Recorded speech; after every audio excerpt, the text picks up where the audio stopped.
We have 5:30 on the official clock, so we will start our Planning Commission meeting for August 5th. Ms. Martinez, can you call roll? Vice Chairman Munoz. Here. Commissioner Hedrick. Here. Commissioner Budd. Here. Commissioner Cantu. Here. Commissioner Teichelman is absent. Commissioner Esparza. Here. Commissioner Jackson. Here. Commissioner Cervantes. Here. Commissioner Garcia. We have a quorum present to conduct the meeting. Great, thank you for that. And now the Planning Commission will recess to convene the Beach Dune Planning meeting. And after adjournment, the Beach Dune of the committee meeting, then the Planning Commission will resume. So can you call roll again for the Beach Dune Planning?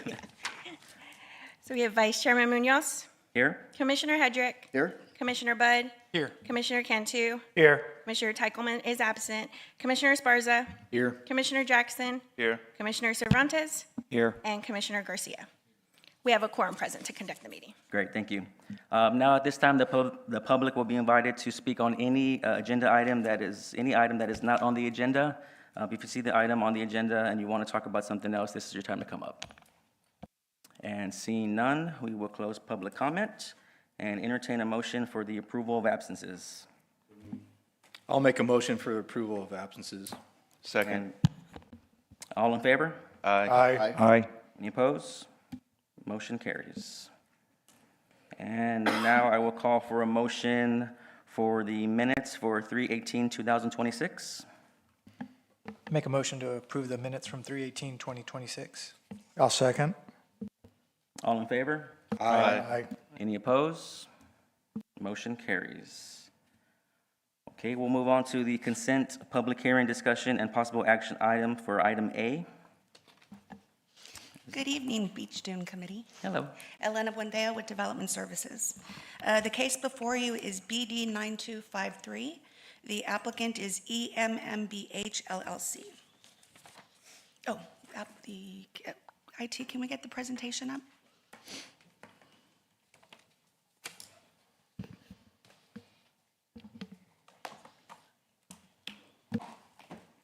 Give me one moment. Oh, never mind. Thank you. Awesome, thank you. There we go. Next slide, please. Oh, that'd be great. The property is located at 106 Beachview Drive, and this is an application for compensation.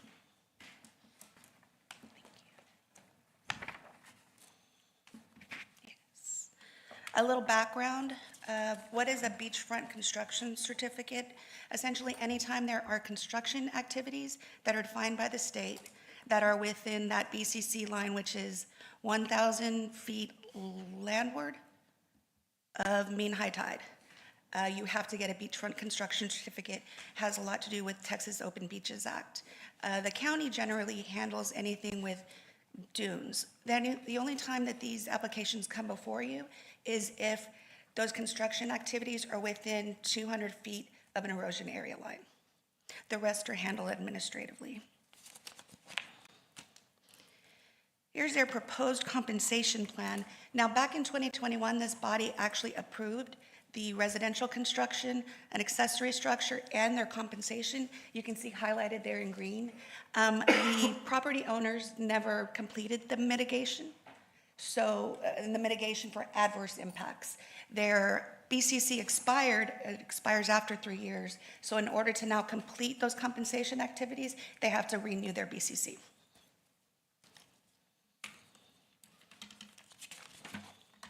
There's a required public notification. 61 notices were mailed out. Staff received 0 in opposition and 0 in favor.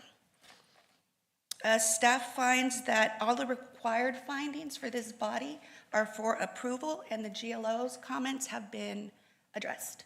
Staff recommends approval and stands by for questions. Thank you.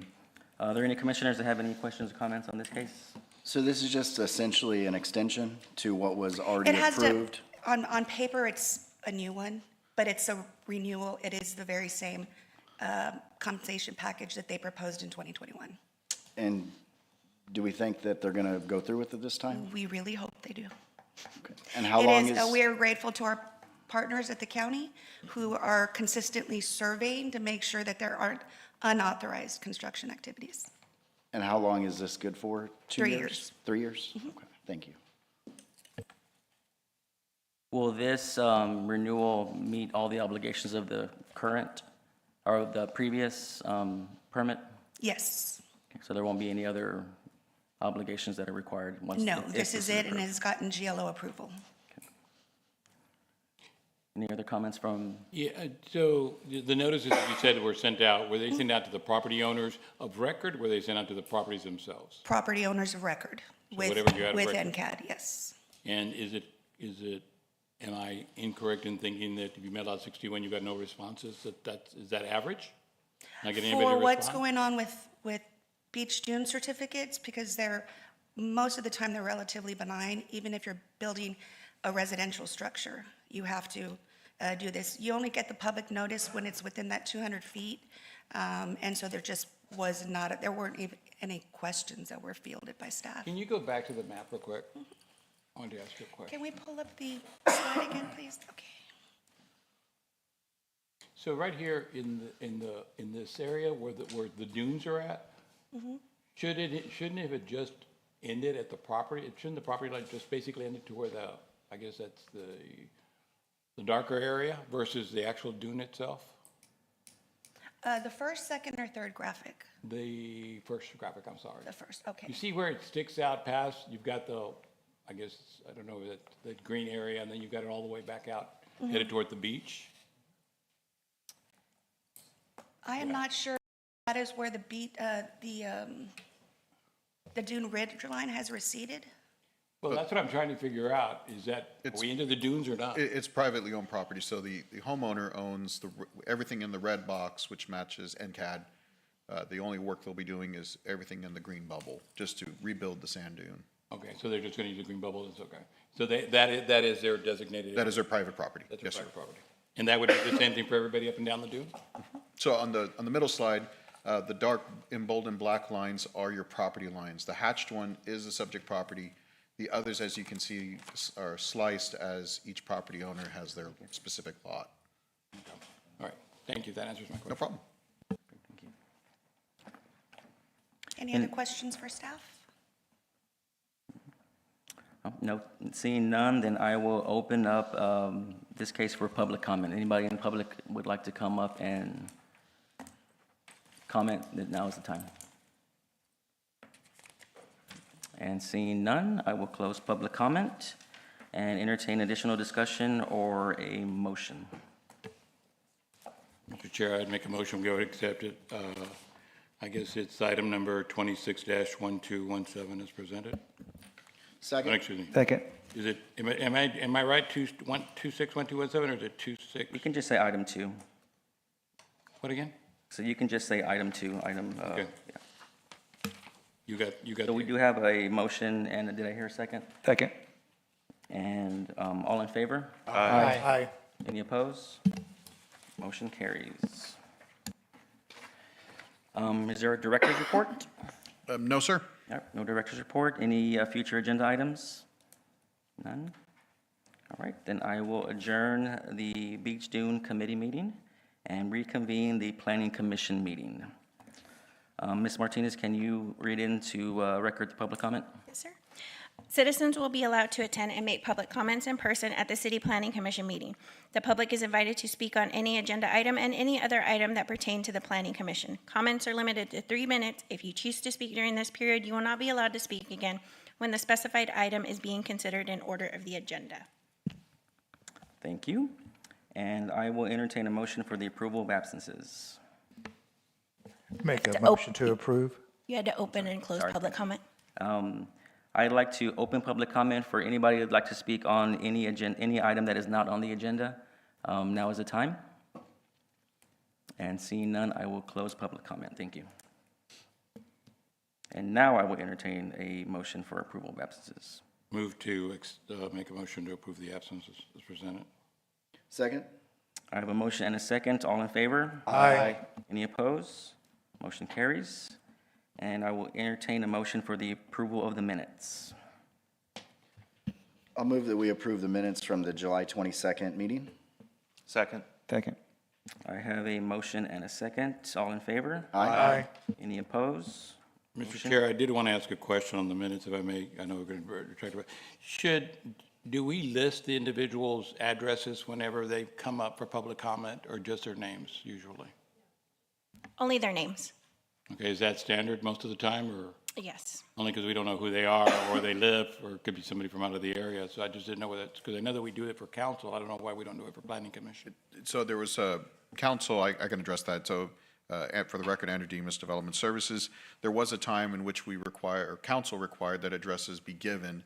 It's now changed to, at most, you have to state the city you live in, so that's how we determine whether or not they receive the 3 minutes. At most, some volunteer what district they live in at the council level. Here, it's purely just, are you a citizen of the city? So it was for privacy reasons that the city chose to move away from requiring the address to be. I guess the confusion I'd have, if you do it on council, which is a lot more people are visible to it, why would you not do it for planning commission? Correct. So the council made the decision to not list addresses, so we have matched and also do not require addresses to be stated. Okay, thank you. Yes, sir. Thank you for that clarification, Andrew. And I will move on to discussion and possible action, election of chair and vice chair. So I'd like to make a motion to nominate Vice Chairman Munoz for the chairman position. I'll second. Second. So I have a motion and a second. All in favor? Aye. Did you accept? No. I'm being voluntold. Doesn't matter. I do accept, but all in favor? Aye. Any opposed? All right, thank you for that. And I will entertain a motion for vice chair. I'll make a motion to nominate Justin Hedrick as vice chair. Second. Second. You I guess I accept? should ask if there's anybody else that wants to be nominated, right? Is any other nominations, is that protocol?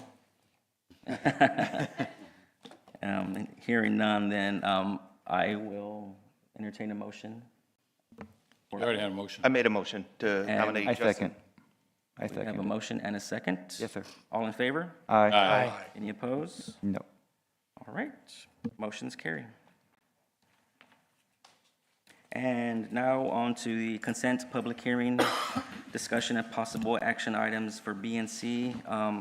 We have Vice Chair Hedrick's going to be abstaining from 4, 8, and 9.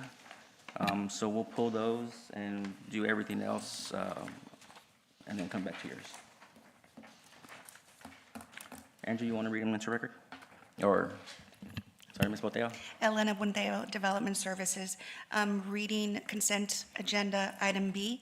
Number 5 is PL 9328. It's a replat of Northwest Estates, 4.21 acres, located in District 1. Item 6 is PL 9247, a final for Graham Road Commercial Center, 2.25 acres, located in District 4. Item 7, PL 9248. It's a final Graham Road Commercial Center, also located in District 4.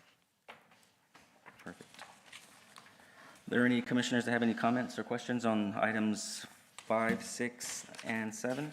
Yeah, Mr. Chair, I'm going to ask a question on PL 9247. When you look at the PowerPoint, I think it was on page 10, there's some red boxes that are really small on the PowerPoint. What do the red boxes mean? I'm going to call in a lifeline. Do I have a planner on staff that processed this plat? Graham Road Commercial Center? Oh, yeah, there is not a plats don't typically PowerPoint, have, but, I thought I saw it on the PowerPoint on this one. so there aren't PowerPoint presentations for the plats. Okay. Yeah, there's just some little red boxes that are all over the place, and I didn't know what those meant. Might be the zoning case. Is that what it is? Really small, Jim? You almost can't read it. Right, the plats, it's a black and white of 2 lots for both Graham commercial tracts. This is our, Is there a presentation we can pull up, Andrew? Or there's not a presentation for the plats, but we do have the plat drawings. yeah, Usually the colored boxes we use in the zoning cases. But hold that thought, it might come up in a little bit, a few Yeah, items down the I'll road. make sure not to forget. Oh, sorry if I may add really quickly, those plats satisfy the requirements of the Unified Development Code and the Texas Local Government Code. All TRC comments were met on those, and staff recommends approval. Thank you. Are there any other questions or comments from Planning Commission? Public comment for plats? I forget. You technically do open public comment just to obey the State Open Meetings Act. But it can be done as a bulk Okay. for all items. Okay, perfect. All right, well, if there's no other further discussion, then I will entertain a motion. I'll make a motion to approve plats with the exceptions of 4, 8, and 9. Second. I do have a motion and a second. All in favor? Aye. Any opposed? Okay. We'll do items 4, 8, and 9 now. Okay, under B, plats, we have item 4, PL 9379. It's a preliminary plat, Royal Oak South, Units 2 and 3, located in District 1. Item 8, PL 9333.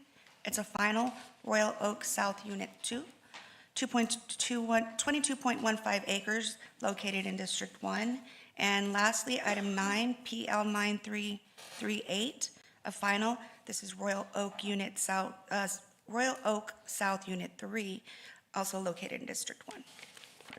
Thank you for that. Do we have any questions or comments from anybody on Planning Commission? The only thing, if you can clarify more, since it's my first meeting, what do we mean when we say final? Does that mean it's already gone before the commissioners before and for discussion, or what do you mean when it says? Sure. So when it comes to plats, there's a, for lack of a better term, there's a hierarchy of plats and scale. You have master preliminaries, which are the entire subdivision. Preliminaries are usually a couple of units, and finals are your smallest puzzle piece. So these are, for instance, Unit 2 is a collection of 100 single-family lots. Unit 3, also a final plat, is 144 lots. This is the step that happens right before construction. Okay, thank you, I just didn't know what it meant. We have a training we can send you. That'd be nice. Yeah, I just wrote that down to see if we can. We just had a training on plats, so it'd be a good thing to have you and Paul. Our plan is to invite, we'll supply the lunch, but set a time for the new commissioners to do an orientation and go over all the steps of the kind of most common questions asked. Thank you. Yes, sir. All right. All right, any other comments or questions on items 4, 8, and 9? Seeing none, I will entertain a motion. I'll make a motion to approve items 4, 8, and 9 as presented. Second. I have a motion and a second. All in favor? Aye. Any opposed? Motion carries.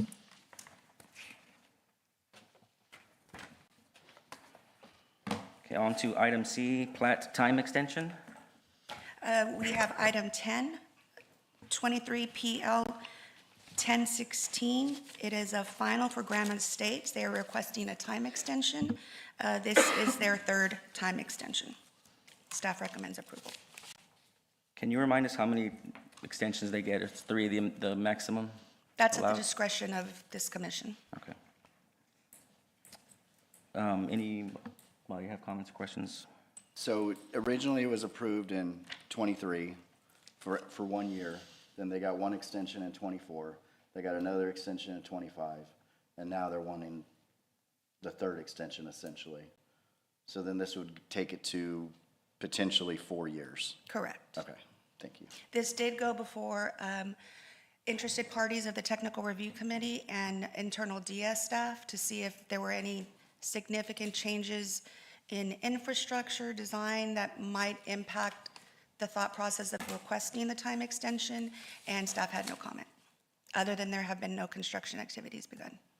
So as it was approved originally, nothing significantly has changed in the development code or anything that they would have to update, is that correct? Correct. There's been no movement on the site. So like, what keeps a plat alive is they've begun their public improvements. That step has not started. The PIs, the plans themselves are approved by staff. So they're shovel ready. But no code changes have occurred that would affect them starting construction. And PI plans have already been approved? Yes, sir. Okay. they indicate that they're gonna start in the next year? The only comment that was mentioned was trouble with financing as the reason for the delays. But as you said it yourself, would go on 4 years. Okay. I know we have spoken in the past, Commissioner Miller was very passionate about it, if we're going to have 3 strikes and you're out. That hasn't been formalized. I know it's an ongoing discussion, but technically, according to the UDC, the commission can deny the first-time extension. There's not a specific litmus test. Is developer here, or can we hear from them, or? For Graham Estates, yes, we do have someone in the audience. Okay. Is there any more questions or comments for Planning Commission before we open for public comment? Yeah, the only thing I had was, because I was wondering about why then, I'm glad. Was there anything in the packet in what we read that showed the number of prior extensions? So when we're sitting here reading this, that we kind of knowledgeable with some of the other commissioners as to the number of times? Yes, its cover page has its background and comments from any interested or anyone that might have concern with the potential time extension. So their comments are captured on that first page. Yeah, they've gotten real good about explaining it and, telling the story of when it was approved and how many extensions have been and what's involved. Commissioner Garcia, when they send the link to get the agenda, there's an agenda link, and then there's a link for the agenda packet, and the packet is a comprehensive list of all the documents. So your agenda will be 4 or 5 items long, pages long, and then the packet will be, Yeah, just wondering where the recap was. yeah, yeah. Is there an issue by us giving this continuance? Are we setting precedents for others? I mean, my problem is granted, we may do it, I don't know what the past has been, but are you creating a situation so that if somebody else comes in and asks for extension, it's going to be more challenging for us to say no for whatever the reason, because you've got precedent. Fortunately, so time extensions are much like another board we have called Board of Adjustment, meaning each case stands on its own merit. So whether you approve this one and on the very next item you were to deny one, it does not create a conflict or set a precedent. They are each reviewed based on the terms and tenets of that case. And that's why they come to this committee. Correct. Okay, thank you. Any other questions or comments from commissioners? Then we will open up the public comment. If anybody wants to speak on item number 10, you're more than welcome. If you'll just state your name at the podium, that's fine. My name is Cindy Alvarado, and I'm also a realtor. But I do work very closely with the owner. And he's a very strong developer and builder himself, as well as a realtor. But I just wanted to stress that, yes, the market as a realtor is kind of, slowing down a little bit to where you have to go with the flow. So because of the reasons, like he said, the economic reasons, it does affect the specific projects that are on the table as well. But this one particular, the ones that he's extending, he's already has some activity, the reason why he needs to go ahead and start it. So it is good for the community, for tax purposes and all that good stuff. So it will be taking effect once he extends it. He'll be actively, going into that project. But yes, the market will be affect anybody that's trying to do that progress. But again, he did very well in explaining, but I just thought I'd put my little 2 cents in there too. Thank you. My name is Cindy Alvarado again. Thank you very much. Is there anybody else that wants to speak on item number 10? Seeing none, I will entertain additional discussion or a motion. I'll make a motion that we accept item number 26-1244, hopefully for a final extension. I have a motion. Is there a second? Second. All in favor? Aye. Aye. Any opposed? Motion carries. All right, we'll go on to the discussion and possible action item for item D. I was reading that into record.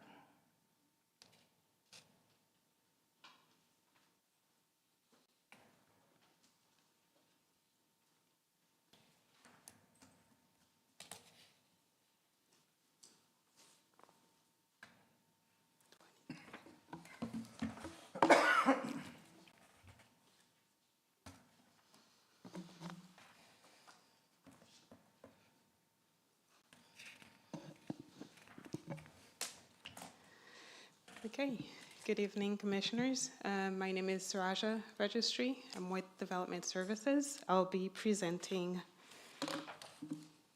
zoning case CN 9079.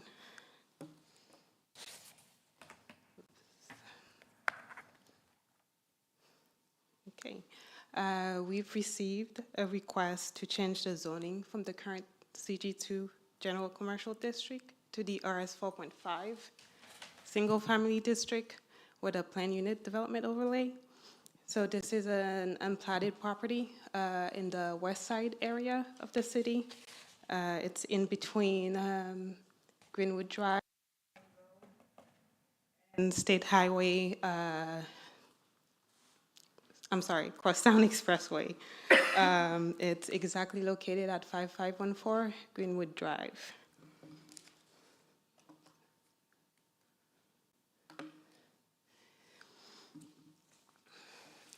The applicant is seeking to develop the property with a residential subdivision and is asking for plan unit development overlay to allow deviation to the lot area and lot width that is established for the RS 4.5 district, and as well to the block length that is set by the subdivision standards.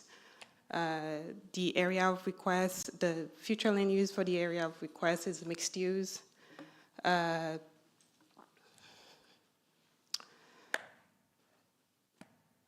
property is surrounded by CG2 district. The area of request is surrounded by CG2 district. CG2 General Commercial District, except for some pockets of IL, light industrial district, to the north and to the south. Land uses to the north are agricultural and commercial, as well as to the east. To the south, agricultural, commercial, and industrial, and to the west, just agricultural.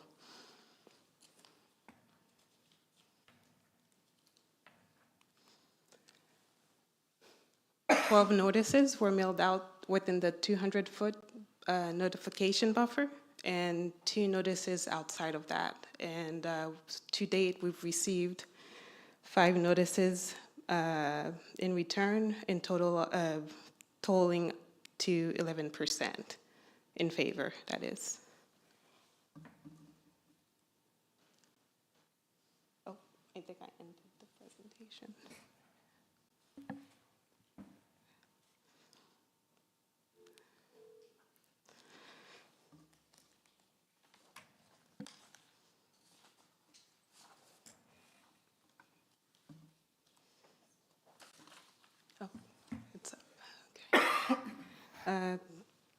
So the PUD is part of a larger development. As you can see, the yellow shaded area is the PUD boundary, and along Greenwood Drive, Holly Road, and Silverberry Drive will be the remaining CG2 General Commercial District, and it is the developer is planning to have those parcel developed with multifamily and commercial as well. The PUD will contain approximately 920 units. As mentioned earlier, the site deviations are lot area, lot width, block length, lot area 4,000 square feet instead of the 4,500 square feet requirement. Lot width of 40 feet instead of the 45 feet, and a block length of 2,300 feet instead of the 1,600 feet that is required by the UDC.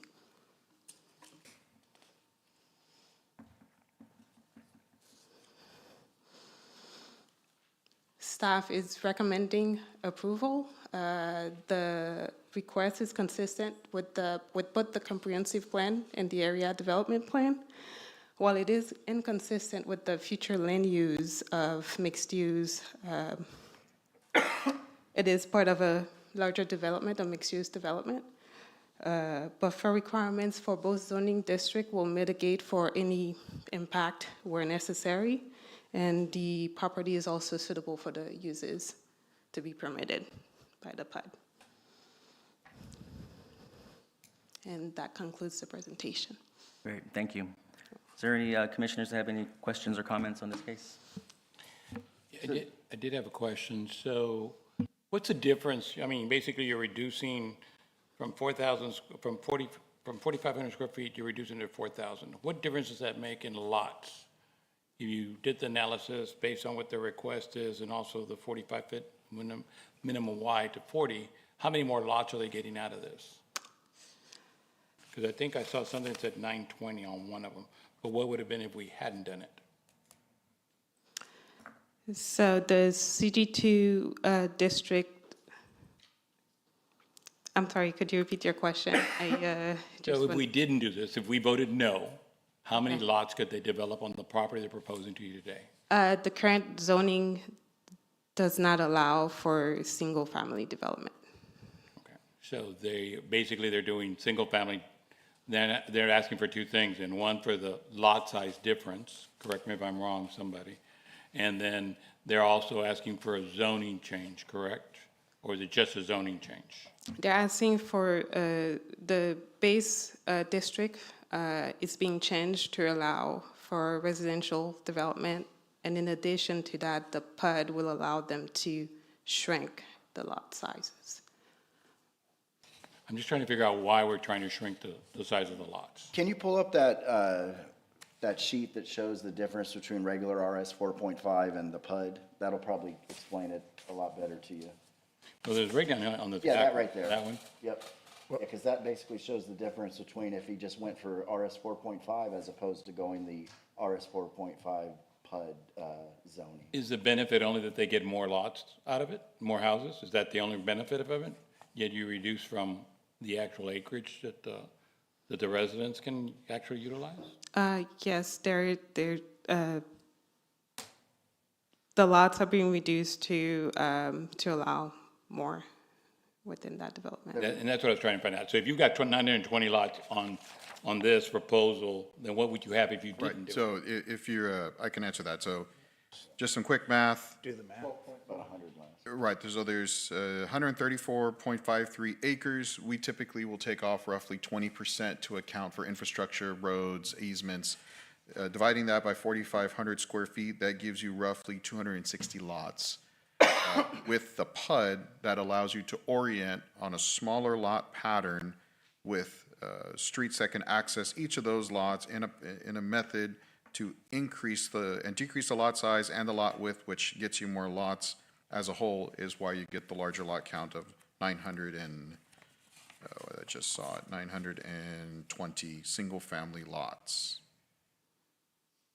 So, did I miss something? Additionally, 'Cause I thought the you said two- developer and the engineer are here. That lot count seems to be slightly inflated by my mental math, unless I'm, missing something here. We're going from 400 and Just my rough math is 260. 260 lots to 900 and Then something 20. lots. Yeah, we're going to and 920. We've got a 12.5% reduction in lot size.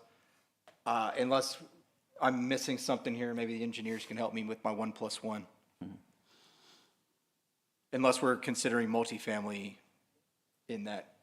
In the CG2, you can have multifamily for what remains, along with commercial. The CG2 allows 37 units an acre. So you can definitely get a pretty significant amount of apartments.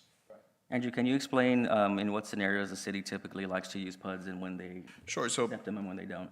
PUDs are a means, and yeah, the UDC most definitely gets into some, what I like to call the rainbows and unicorns and flowery language, and it talks about things that increase the amount of types of housing, it increases the amount of unique design characteristics. At the end of the day, what it allows us to do is to create a mini zoning ordinance for this specific lot and give flexibility. So that's why the three key points were lot width, the amount of lot size, and being able to have those deviations. That allows you to, yes, at face value, increase the number of lots, but by having those smaller lots, you can now build a more affordable product. And that is something we are in desperate need of. Is, I know the magic word now is attainable. I'm still old school, I still say affordable, but it is housing that is at a price point that more folks can reasonably attain. So being that this is in the West Side District, is that something that the city considered, that allowing the PUD, reducing the smaller lots would create a more affordable, attainable? Absolutely. As you know, this lot has, this property has had a storied history going back to, for outlets and other PUDs and all types of designs. We do our best to, I don't want to say prop up, but do what we can to make sure that a project is successful. We want to see these lots develop. Not only me as a greedy bureaucrat that gets to collect tax dollars, but also it's vacant land that has just been sitting for a generation. So affordable housing and attainable housing is absolutely a priority to the city. And in other areas in town, PUDs allow for additional amenities, parks, walkways, but in a situation like this, it sounds like the main benefit is affordable housing. Correct. Okay. If I can, Commissioner, but technically you can do affordable housing. It's just the difference is going to be the cost of the lot. So you can do the same house on a different lot, if even it's bigger. It's just whatever the Larger lot builder sizes wants, the typically. developer wants to develop out there. The problem I have is you start condensing that, and all of a sudden you've got all these families so condensed in an area that you can't have good flow with traffic. I mean, you've got a lot of kids in this area is going to be subject to a lot of families because just of where it's located. I'm not against it being developed, don't get me wrong. I believe we do need that development, especially in that area of town. I just believe that just get it so condensed with the lots, or just with the residents that are going to be built, I just think it's really too condensed. Andrew, that's a good point. I did write that down as a question to ask. Is there going to be any need in the future for any traffic studies? I know Silverberry is one of the exits onto from the Yes, neighborhood. as part of this zoning case, a very small traffic impact analysis was conducted. We judged by scale, so it did cross the 501 trip threshold. Fortunately, the mitigations that had to be done were internal to the site. That means that as you connect to Greenwood or Silverberry, you have to have dedicated lanes to make left or right turns. Very much if you've ever left the Walmart on Silverberry, you have two lanes, one lane coming in, two lanes going out, one for you to right turn only and one for you to make a left. That same pattern will have to be recognized inside to make sure traffic continues to flow. To the point about lot size, this very question is why the state in its last cycle, and will probably repeat again in this legislative session, allowing small lots all the way down to 3,000 square feet. This is something that is happening not only statewide, but nationwide, a high demand for young professionals, empty nesters, folks that are wanting to build even duplexes, larger accessory dwelling units for mother-in-law suites, the demand for smaller lots, which is, of course, smaller upkeep and a lower price point. And I don't have a problem with, I understand smaller lots, but if you go back to, throw up the floor plan again, if you would, the actual layout. Look how many lots we're talking about putting in that area. And if you look, think of how many families you're gonna have. You multiply in that area where we're at, the average family's probably gonna have 4 family members there. I got 4,000 people in an area that condensed, and the traffic flow. All I'm saying is we need to have sensitivity to that plan. I don't know if there's a master plan for it or not. And then is the green area, what are they gonna be subjected to? You get that many people that condensed, that compact? We need to think about the future as well. I'm not against developing there, believe, I know we need it. Believe me, I've seen that vacant land all my life. But I think that we need to do it, we be strategic in what we do because of the number of families. And you're right. I can tell you that people that are growing up, my kids are not going to move that area. It's just not an area that appeals to them.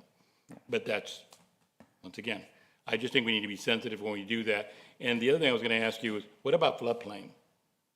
Is that been taken into consideration as a floodplain area? The property fortunately is not in the floodplain.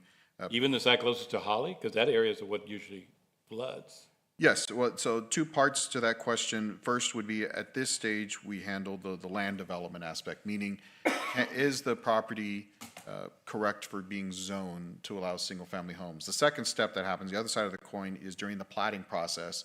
That is when the engineer of record must turn in a stormwater quality management plan, which shows how on-site drainage will be mitigated, and if there is a flood risk. From what we've seen thus far, there is not. So all we're voting for today is just to rezone from commercial to residential. It's That's- pure That's the only thing land we can use, consider right now. With recommendation. the PUD. The FEMA map, flood map, that's all considered at a different level, different stage. At a plat stage, and that plat will come to this body. From commercial or multifamily? For any plating, So right now it's zone commercial / multifamily, correct? today it is entirely zoned general commercial, which does allow multifamily by right. But to answer your question, yes, at the time of platting that stormwater quality management plan, along with the plat, which just as the ones we read in earlier tonight, all had to submit those stormwater plans to verify that if they are hugging or within a floodplain, how will they mitigate? And then even another step, at the building stage, the process repeats. They must turn in a simple drainage plan and demonstrate how they will meet the freeboard requirement, which I know all of us have become very familiar with in the most recent cases. That is the 18 inches above base flood elevation. So, Mr. Chair, so did you say that we're only going to consider zoning? This is only going to be to This is a zone this zoning area? case. We can only And consider- even though they showed us a plat, so if Yeah, we they do didn't the have to zoning, show we the can plat. still, They didn't that's all we're going to do. They didn't have to And then show- somewhere down the line, this will come back to us, and hopefully the owner of the property will take in consideration our comments Correct. before they come back with the final plat. Correct. And that's Or just the we can way, make sure staff gets that back to them. correct. Yes, sir. So I'm okay with the PUD, but the remaining parent tract of property is staying CG2. Do we typically have CG2 abutting RS 4.5? That's a rub, and the reason for that is this is where planners that we get can get lost in future land use maps and overall master plans. So in a perfect world, you would not have general commercial, you would have more like a neighborhood commercial or multifamily hugging. The difference is you're also surrounded by major arterial roads, Holly, Greenwood, Crosstown, Silverberry is probably your only really low scale level of street. On the larger arterial streets is where you want to put general commercial zoning. So we're kind of caught between zoning and a hard place. So the balance between the two is allowing the general commercial to stay, knowing that the type of market that's going to appeal to a developer to come in and bring in a commercial product, they're going to want to appeal to the neighborhood that's next door. So we don't foresee a lot of tire shops or auto mechanics or welding shops that technically are allowed in CG2. It's probably going to be But they faster. could. Theoretically, it could. Can you go over what kind of, I guess, barriers or protections? Like someone couldn't come and CG2 would allow a hotel, but you couldn't come put a, 10-story hotel that overlooks a Exactly. backyard. Can you kind of go over some of those protections? Sure, no problem. The main two tools in our toolbox, one are buffer yards, and that is where there has to be a separation between zoning districts. In this case, CG2 abutting to single family is a 15-foot setback and 15 points.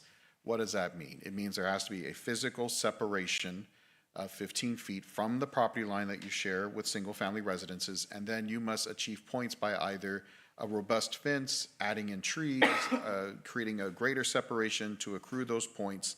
That's step one. Step two is a height restriction. The minute I go above 13 feet in height, for every foot above that, I must set 2 feet off the property line. So as you can see on the map, how they're not really that deep of commercial lots, which means I can't put a 10-story building because there's no way I could have a 50-foot setback off of the property line. I would have to build the world's thinnest building to make that work. So there are protections that prevent some type of intrusion or loss of privacy. And if a bar wants to go there, they'll have to put a masonry wall in between. Correct. That. And there's plenty of issues. I know there's the whole bar issue with CG2. Ironically, the only difference between CN1 and CG2 are three things: bars, mini storage, and car dealerships. Other than that, they are the exact same commercial uses. Where we get kind of hung up on the bar question is, the minute I start serving food and 26% of my revenue comes from a restaurant, I can still stay open to 2 a.m. I can serve the exact same drinks a bar can. So it's, I get it. I get the noise, but we're the way our code is worded, it still allows 80% of that use. Thank you. Any other comments or questions from the commissioners? Okay, I will open up the public comments. Anybody in the public that would like to speak on item number 11? Yes, sir. Please state your name for the record. Thank you. And I live here in Corpus Christi. Everything you said, I agree with. I'm here because why does our area keep getting dumped on? We're trying to develop it. I was here the last time I was here. They were rezoning an area right next to my house.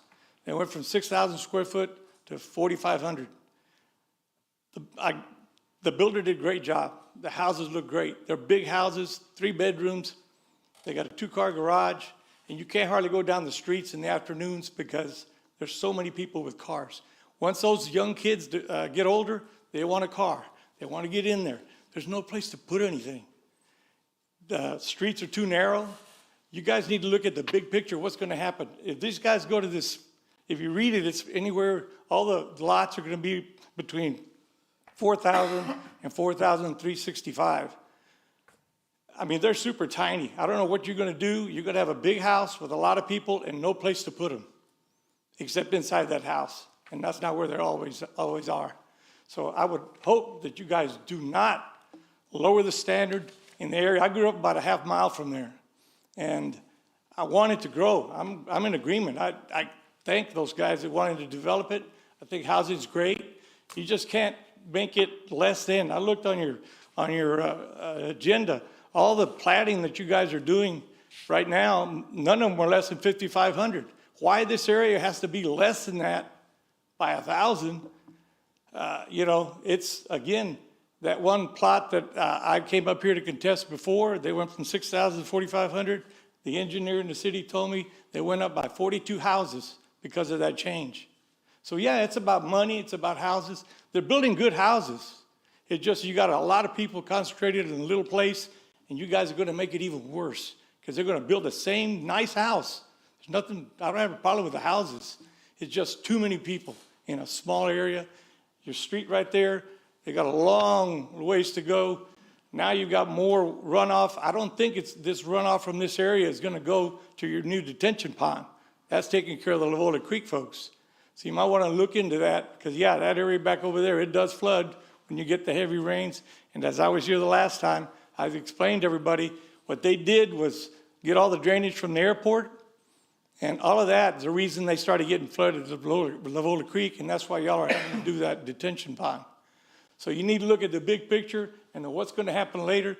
Do me a favor and drive down the areas that do have that 4,500 square foot and just see what it's like in the evenings when everybody comes home. And right now their kids are young. Wait until they get older. And this thing right here, if you get them that small, their appreciation is going to be terrible. They're not going to be able to sell it. They're going to be rental property. And you're going to create a bad area for people to live. Anybody that wants to have a good home is probably not going to go there. Thank you for your comments. Thank you.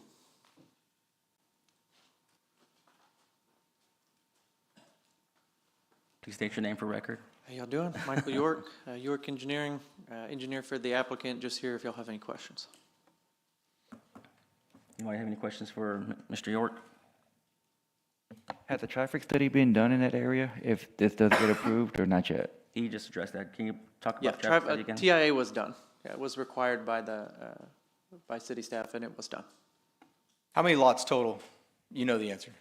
I don't. Oh. I don't know. 900. Sorry to put you The on the spot. difference stated earlier, though, seemed way off. That's- Because these yeah, lots I aren't mean, that much smaller, so. I didn't have time to one by one them. But, I mean, what drives it is just the market. Honestly, we started off not even doing a PUD. We were just going to use the new state law, which allows you to go down to 30 foot.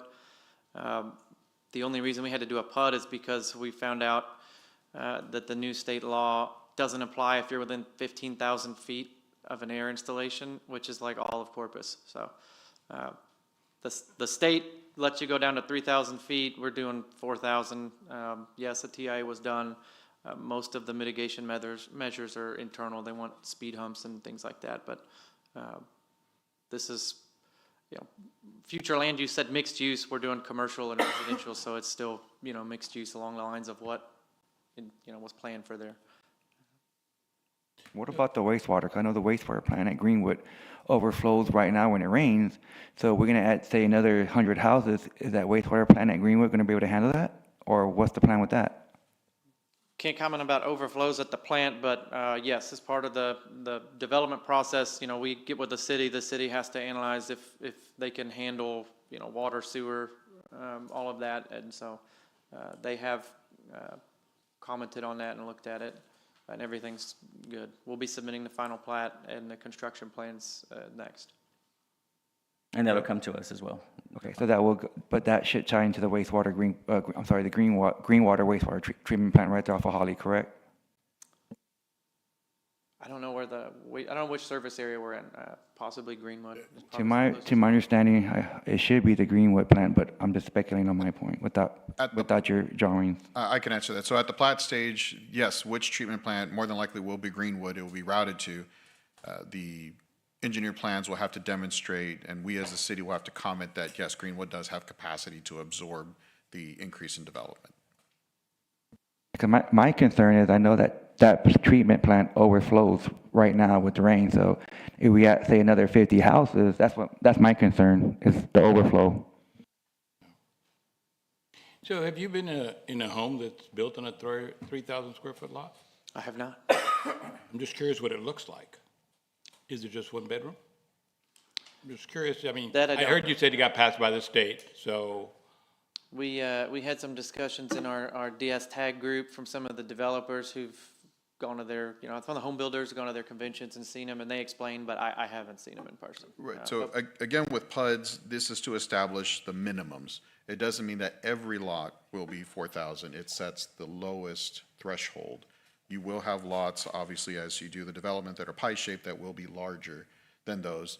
The houses that I've walked in that are on the smaller lots up in Austin are 2 bedrooms, have a normal bath, normal kitchen. There's not anything that, I don't feel like I'm in a Matchbox or something any smaller or. but when you look out the window, you see your neighbor.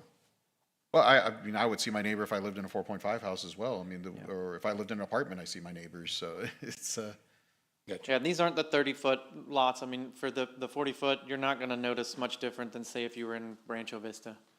I mean, But by approving this, we're only talking about the zoning for the area. Correct. Not the actual plat. So Correct. that's correct, right? And not the PUD, right? the PUD is tied to the zoning, correct, so that. So the PUD is, so then we're approving the smaller size lots by doing this if we approve this. Correct.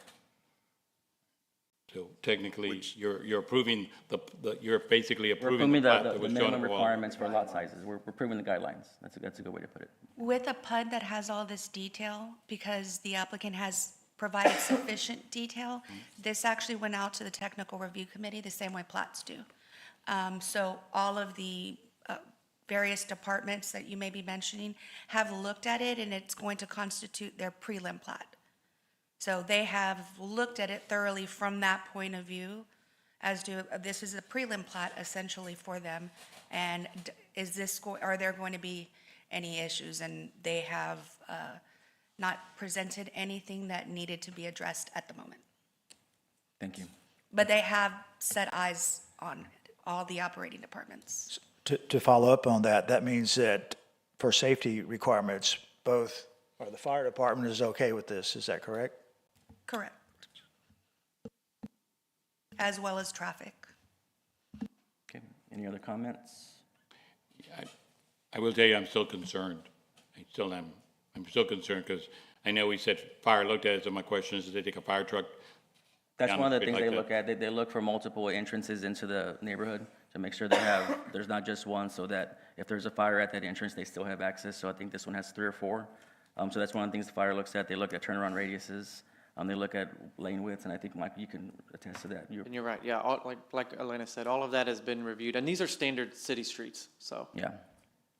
But we could actually approve this, and if we wanted to, change the PUD and not accept the 4,000, just go back to the 4,500 instead of 4,000. Is that correct or not? So what, at the end of the day, what we're talking about is 920 homes. Even if you were to approve the 4.5, that rough math would allow 937 homes. So you can actually approve the 4.5 and you'll still get more houses. But then you remove the commercial and the multifamily, right, from that? But it's, the properties that are zone commercial would remain commercial. This is purely the residential. This is a carve-out of a larger property where the existing CG2 will exist continuously around the property with the neighborhood in the middle. the surrounding areas on the map that they provided will be the CG2 designation. Correct. And just to be clear, we're gonna get the prelim plat for this neighborhood shortly. This isn't the prelim plat, this is only approving the PUD zoning. Per the UDC, you would go to final per unit, since a master site plan with a PUD counts as the preliminary. But to go This back, counts as the prelim plat? It counts, the master site plan does, per the UDC, count as Never the- heard of that before. Correct, that's why that's why it went through the technical review committee. Traffic study. Is that new, or could that always been done? Never heard of that. That's, it's kind of what we've done on Royal Creek and some of the other developments that have a PUD, or Royal Oak Futures that had a PUD. That checked the box as a preliminary before it Well, went I to would say straight not all finals. PUDs. It is specific language, it has to have enough detail that would rise to the level of a prelim. I just never seen a PUD come through and also be a prelim plat all in one. So that's new to me. So it's interesting. so it's not coming back to us after this. It was The the final. final plats will come back. The next And thing we'll submit is the final plat for phase one, along with the construction plans. So the final plat will come back here. But if this is the plat that we've got now, based on the difference. This- yeah, right, this is for the overall Yeah, development. so if this is the reduction that we're agreeing to now from 45 to 4,000, then this is the plat that we're probably going to see in a couple of weeks, or whatever, when That's they correct. develop. That's what we're going to see anyway. So basically, we're guaranteeing that that's going to happen in the future, or not guaranteed because there's no such thing, but anyway, so. Am I correct? State law requires that a final plat must be approved prior to any construction of single-family homes. So yes, the final plat will come back to, several final plats will come back to this body. But you can't, but you've already approved it, and it's 4,000 and meets the requirements on the PUD, then there's not a whole lot to argue, I wouldn't think. Well, what's to argue is drainage, serviceability by utilities, flooding, all of those boxes have to be checked again at the final plat stage. So a preliminary plat is no different than setting the table. You haven't decided on what meal you're going to have, other than we know that this is their master plan at the end of the day. So just more of a technical question. This posting says nothing about it being a prelim plat. It's in the UDC that says if it rises in enough detail, you can count a PUD as a master and a preliminary plat. Right, but we don't have to post that on the agenda or say that that's what we're doing? I mean, we wouldn't even known that if it wasn't just said, randomly. Well, I mean, We that's didn't why I know would that hope we were you're approving familiar that. enough with the UDC to know some of that language that's in there when it comes to preliminary plats. But yes, there is a specific line, I can't cite it chapter and verse off the top of my head, but there is a specific line that says, as you have enough detail on a master, or I'm sorry, on a PUD, that is 3.5.3.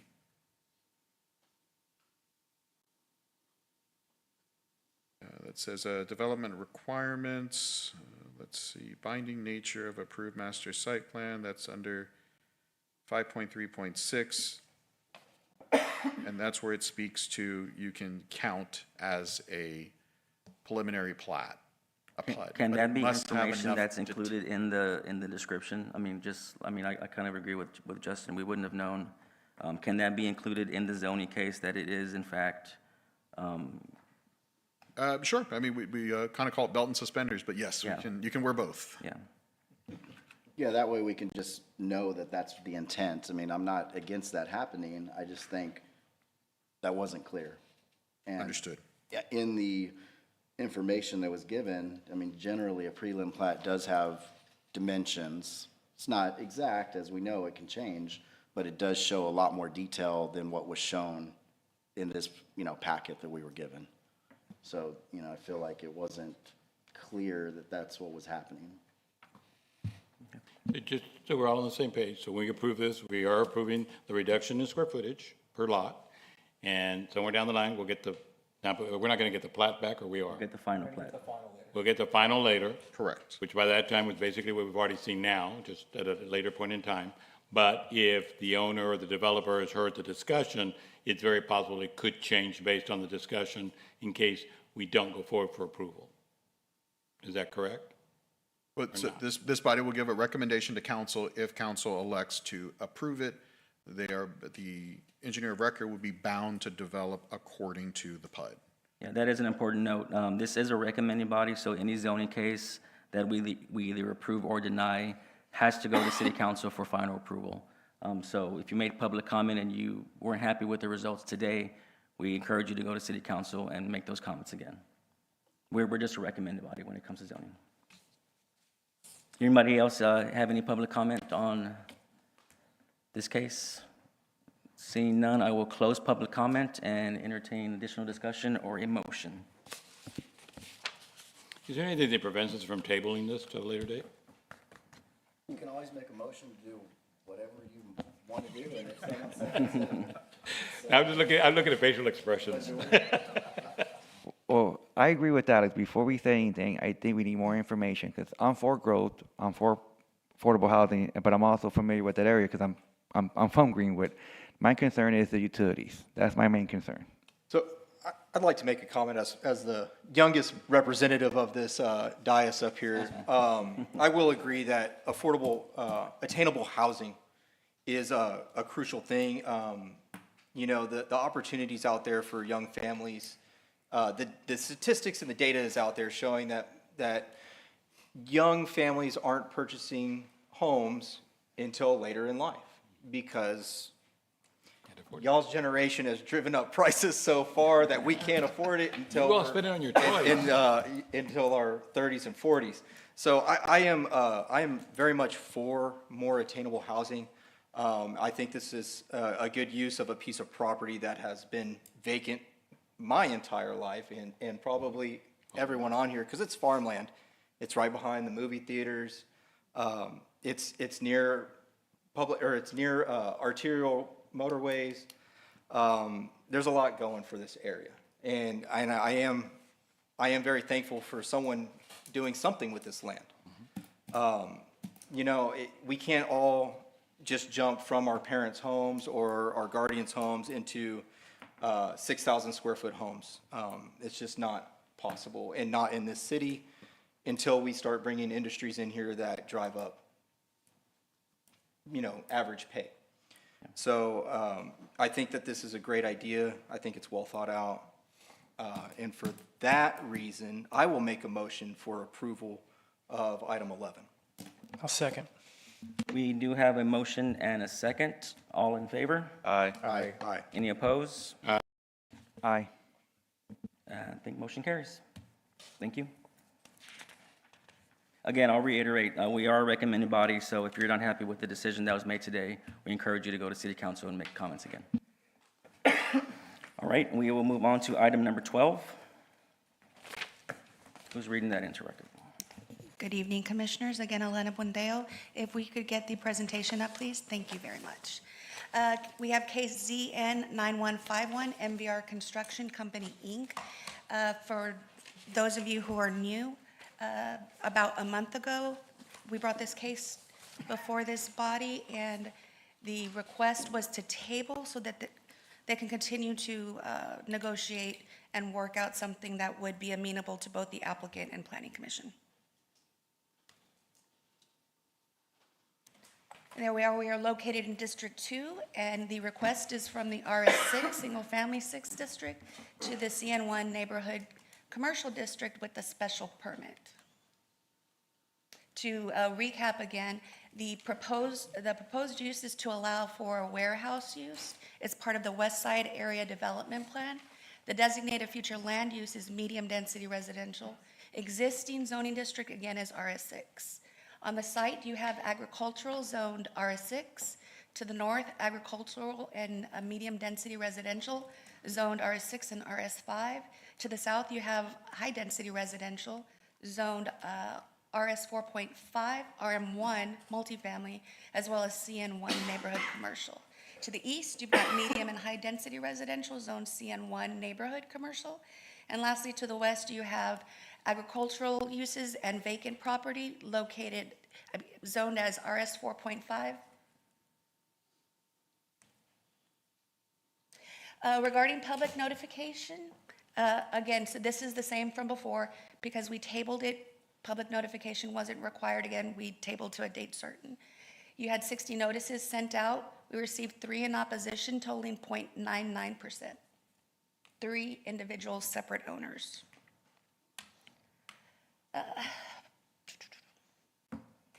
There are multiple issues, and I will let DS leadership speak to some of the discussions that they may have had with the applicant.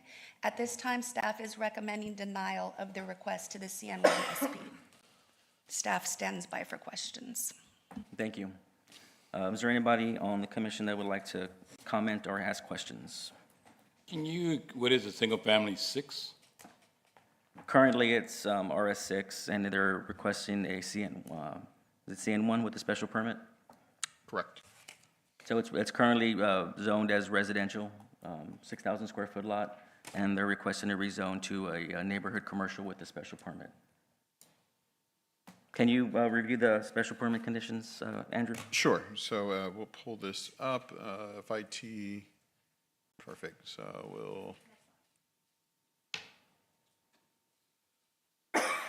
So we'll have a couple of slides. One is the applicant's request. The first will be the use to allow warehousing, office space, and aggregate storage, which are loose materials, your gravel, pea gravel, caliche, being stored on site.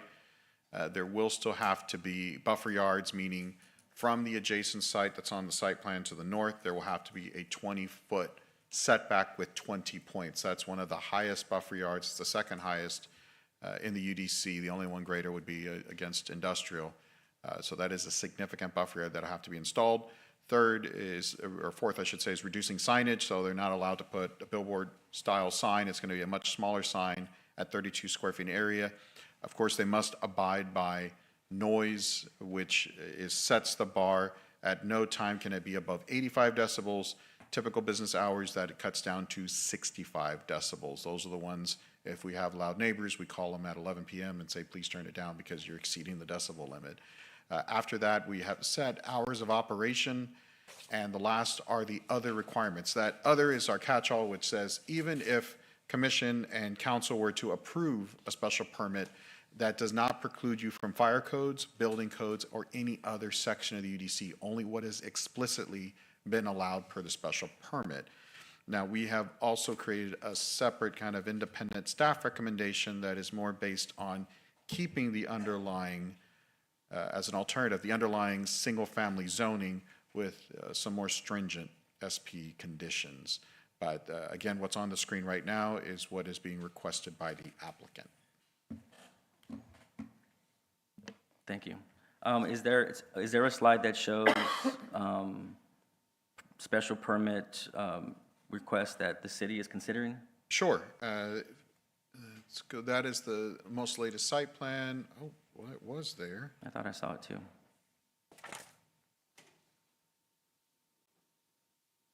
Nope. Well, and that's because I checked it before I left the office. No, nevertheless, I printed a copy just in case. Yeah, okay. I did see that. I think one of the ones that stood out to me was the hours of operation.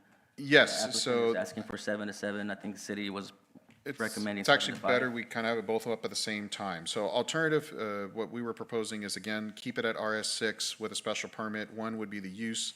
The use would only be offices and with indoor storage of 2 semi-trucks and 2 tandem trucks. There will not be allowed a storage of any fuel or any heavy machinery to be stored on site, nor the aggregate storage, mostly because it creates dust. 2, you still have to follow the development standards set in the site plan, which is what you see on the screen. Parking would have to be met. Landscaping, of course, would have to be installed. Fortunately, we're in stage 2 now, so landscaping is back on the table. The dumpster would have to be contained by a screening wall. It could not be placed against that shared line with the residential property. The 2 would have to maintain a 20-foot separation. The buffer yard remains 20 feet, 20 points. Any lighting that is installed, we use a very fancy term called the cone of light. What that means is that any glare has to be downcast. You have to keep the light on your property. You can't glare into anyone's backyard. We kept signage, we kept noise. We did reduce the hours of operation to now 8 to 5 versus 7 to 7. There is a time limit provision in the UDC which says if no action happens in 12 months, the SP expires. You just would keep your base zoning of single-family residential. And of course, that last catch-all provision, which says you still have to follow fire, building, and other UDC codes. So staff recommends denial of RS6 to CN1 with the special permit that the applicant is asking for, but has proposed alternative. Correct. We did have a conversation with the applicant, and he is present. That's where we've, I don't want to say run into an impasse, but he has his goals and development objectives, and we have our alternative. Sometimes it's simpler for us to say, instead of in lieu thereof, which you'll see that language sometimes, we're saying no, but here in place is to give the applicant his due process, his fair day before the commission, and of course in front of council to present his request and his special permit conditions. I tend to, not only myself, but instruct staff to always kind of keep an alternative in your back pocket in case commission were to ask. We do the same thing for council. Always have a backup plan, a plan B. So in case alternatives were considered, we did have one we did discuss with the applicant, but again, giving his fair time, his fair share, his due process to present his purview and his development objective. This is a tough piece of property, in my opinion, just because of its location against a drainage ditch and against residential on the north side. Has the city considered, is there any realistic residential development that could happen on this property? Ironically, this would be the perfect place for small lots. This is actually ideal for your 3,000 square foot lots. It's not 5 acres, unfortunately. That's the sticking point, so we couldn't automatically go to that. But being in the flood zone, they would just have to build higher. a bit higher, and it's not the entire property. The one slide we did have showing the flood zone, Yes. IT could pull it back up for me, thank you. There's the next slide. So you do have a portion that is in the flood zone. Now, of course, with any development, you may need detention area and, of course, to improve drainage to make sure it's going to the right places. So you more than likely won't see residential development, obviously, in the hatched area that's floodway or has an increased level of flood zone activity. But it would be ideal for things like duplexes, triplexes, townhouses, for those young professionals like myself. I'm still around 40, so I can still call myself young. But, that's ideal, an ideal place. So in case commercial development didn't work out, there is opportunity for residential. Any other? So I'm looking back at my notes from last month, and it seemed like the items that staff and the developer couldn't agree on was the fuel tank, the aggregate storage, and the vehicle indoor storage. And then the developer said that he would say no fuel tank and no aggregate storage. So is the only impasse right now the indoor Hours of- vehicle storage? Indoor storage of vehicles, no heavy machinery, so that would be your, any type of earth-moving vehicles aside from 2 semi-trucks and 2 tandem trucks. And then lastly, the kind of the kicker was the hours of operation, the 8 to 5 versus 7 to 7. And heavy machinery can't be ever there, or it can't be stored there? What's the, like, is it And that's an excellent so many point. days, or what? I would concede that if it was stored indoors would make a world of a difference, because we also wanted to respect the public comments that we're receiving. That is the tough balance, as Mr. Rubio, who was here earlier, expressing his concerns on the previous zoning case. We do want to respect the feelings of the surrounding neighborhood. That is where they live, and that is their lifetime investment, their home. So trying to find that balance to meet the objectives, the development objectives of the applicant, but at the same time trying to maintain a balance of peace. So if you were to indoor store heavy machinery and not have it outside, and then depending, the hard part is enforcement. So if we say, sure, heavy machinery, okay, does that mean a concrete truck? Does that mean a Bobcat? And now you're dealing I'm with just thinking scales. some of these heavy machineries are very tall, so to put it inside a building is gonna be tough sometimes, so.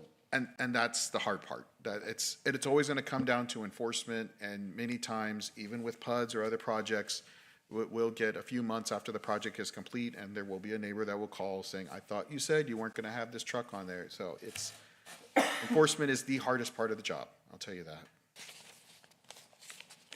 So, is this adjacent to the other property we just looked at, or how far is it? It's further down the street, probably about a half mile away to the south. So from there, there's a residential next to that? Yes, I can pull up the map, just so you can put eyes on it. There we go. So I don't think this has a laser that shows up very well, but on the north side of the property, above the red line, are a row of single-family homes. To the west, you have undeveloped property that will kind of be a part of a regional detention area.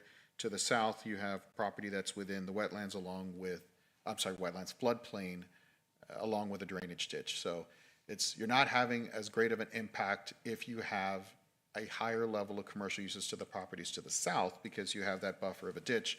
It's mostly because the properties to the north that are right up against that property line. Hence why, in both circumstances, we're recommending that 20-foot buffer space. So no matter what, that 20-foot is going to be in there. 20 foot and 20 points. 20 feet and 20 points, exactly. How about runoff from the improvement? Runoff would have to be directed not only to account for the floodway, but also how it may or may not discharge into the ditch to the south. So it would have to be, at the time of construction, because it's over an acre, that stormwater quality management plan will have to show that they're going to keep runoff from going north. Any other comments or questions from? I guess my question is, though, currently the city still, staff recommends denial, correct, after speaking to the developer? Yes, sir. Okay, is anybody in the audience that'd like to speak on this case? Seeing none, sorry, come on up. Almost missed you. You just state your name for the record. My name is Terry Falwell. I've been to both meetings that we had previously, and that we state the facts of the safety issues, the traffic issues in that area. And it's going to be congested no matter what. But I'm seeing 18-wheelers there. And kids are going back to school this week. You know, kids walking up down that street, down the sidewalks, and you got big 18-wheelers coming down, big trucks coming in. There's a chance for a kid stepping out in the road or whatever. Yes, a car could be there, but still, 18-wheelers can't stop that quickly as fast as a car can. So there's a issue there. But I live on the Days End side, on the opposite side of the ditch. In the 14 years that I've lived there, it's flooded, I think, 3 times. Most of the time, all the way up to car door windows, all the way up to my front door. In the drain ditch behind doesn't hold all that water. It goes over the top already. So it does come into my backyard as well. So there's a lot of flooding there. And like we spoke before, me and Mr. The owner, we talked about it last week. It's not that I want to inhibit him from having his business there or his job. I hope whatever he does, if he doesn't get this approved, that he's successful in whatever he does. But there's people that's been there, they're new buyers to mine where I'm 14. Now, if there was a factory there or an industrial place there, would they have changed people's minds of buying there? Would have been an influence factor, because when you go buy a house, would you want to live next to an industrial size place? That would be your future home. Now, realtors will tell you the same thing. And also, how will it affect my property value if I go to sell? How much harder would it be for me to sell if there's an industrial place behind there? There's a lot of factors. It's an investment. Like I said, I'm retired. I'm a disabled veteran. And I'm not looking to move anytime soon. I ain't beating 2.5 acres anywhere anytime soon. So I plan to stay there. And that's come into my view of my backyard. Right now, it's not immaculate, but it's got a bunch of trees, a bunch of birds, you know. Something I like to see. I don't want to go out there and sit on my back porch and look at, you know, properties with big trucks in it and fenced up. And the fire department, if they come in and they made the routes where they can turn in and out in time, yes, he's made concessions on what he needs to do to help his matter, but at the same time, there's other people there with children, other people there with disabilities, other people there with their children in cars and stuff. Yes, it needs to be developed. I agree. But I'd rather be a residential place, because you know what you're getting when you get residential. If he were to sell within 5 years, who is he selling to? and what's coming into our neighborhood. Thank you for your comments. We appreciate it. Thank you, sir.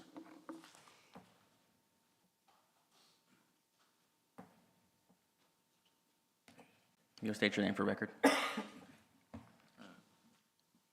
Good evening, Commissioners. Juan Perales, J. Perales Civil Engineering. We're the design engineer for the project, working with the owner. Just here to answer and maybe go over any technical questions that you may have regarding the development.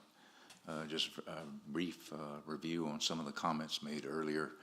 If you look at the site plan as well as the city's maps, there's about a third of the property that falls within the floodway.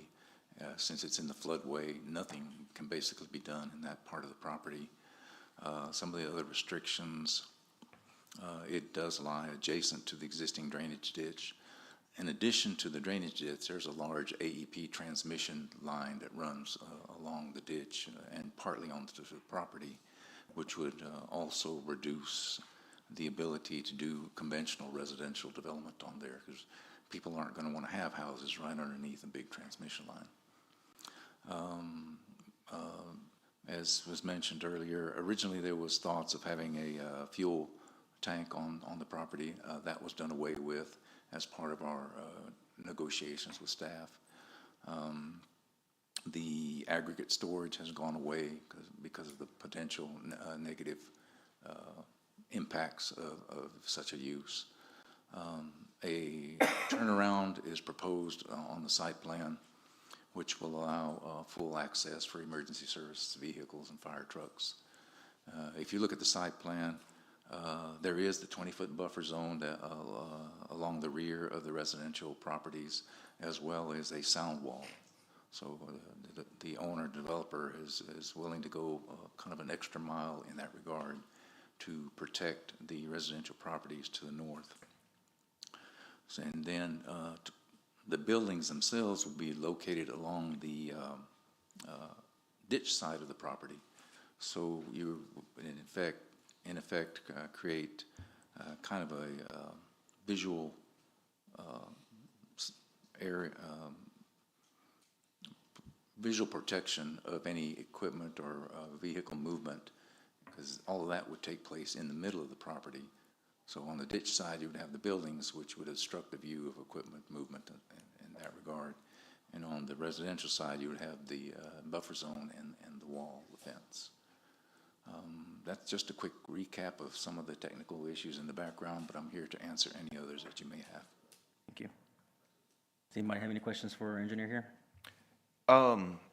Your proposed plan, if I was to drive down that, or like what your vision is, what would what it would look like from the outside? Like the sound wall, There's a little graphic on there if you go to the site plan. Is it a fence, like a chain link fence with? No. It's going to actually be a wall? There's a little graphic. You have to kind of zoom in. It kind of has a faux stone wall look, if you can see that image up at the top middle. Yeah. Okay, I see it now. Yes, sir. So it would be very visually appealing. So going down the road, you wouldn't be able to really know what's on the other side of that wall unless you knew what was there. Well, basically, yes. Now, going down the road, the property fronts on Greenwood, and that frontage is very short.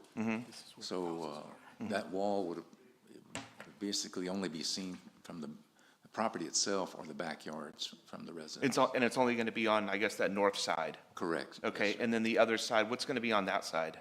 The buildings. So that's going to be a row of buildings, so you'd see the back of the buildings on that side? From the ditch side, yes. Okay. Yes, sir. Yes, Commissioner.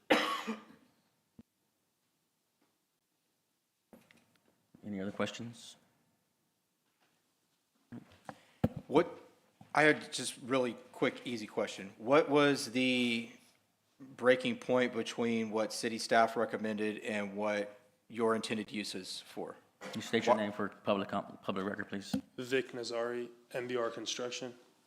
To answer your first question, the fence is a noise-reducing fence, and if you've driven on Flower Bluff and Purdue, there's a neighborhood there. We've installed the same fence. It's been there for almost 15 years, still standing. It's going to be an 8-foot tall fence, noise-reducing fence.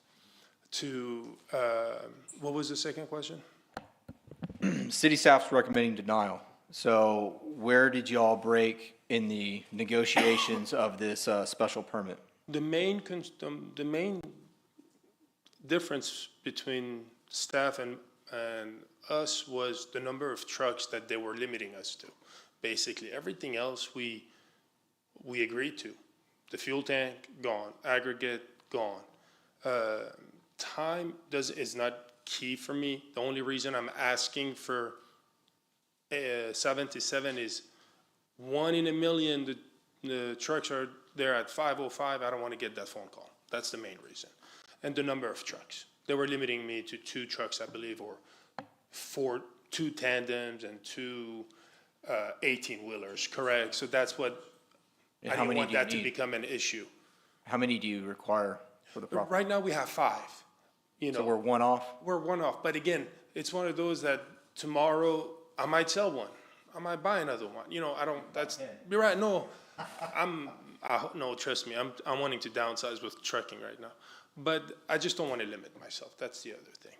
And storing equipment outside. You know, I have excavators that will be parked there when slow time, right? I've been in this business for almost 15 years. I've never had a yard because they're always working. And I hope that we always stay working, right? I'm just trying to be proactive here in case I need something to be stored there temporarily. It's not that we're going to open up a showroom of heavy machineries over there. Any other questions? So you said there'd be 18-wheelers, 2 18-wheelers? Yeah, so they'll come in empty. I mean, they'll park empty and leave empty. It's just to park them overnight. That's all it's for. It's not an in and out. It's more like a parking lot.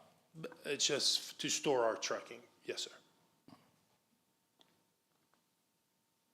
It's kind of hard to go against, I'm not going to say that I wouldn't go against staff approval, believe me, that's not the case with me, but, and you, I'm assuming, Andrew, you all could not come to an agreement? So the first step is taking a bigger step back. It's the difference between the base zoning of upgrading to CN1 versus keeping the RS6. That is what I like to call our security blanket, meaning no matter what happens. So let's say you said yes to the SP saying, staff, you're crazy, you're being too hard on them.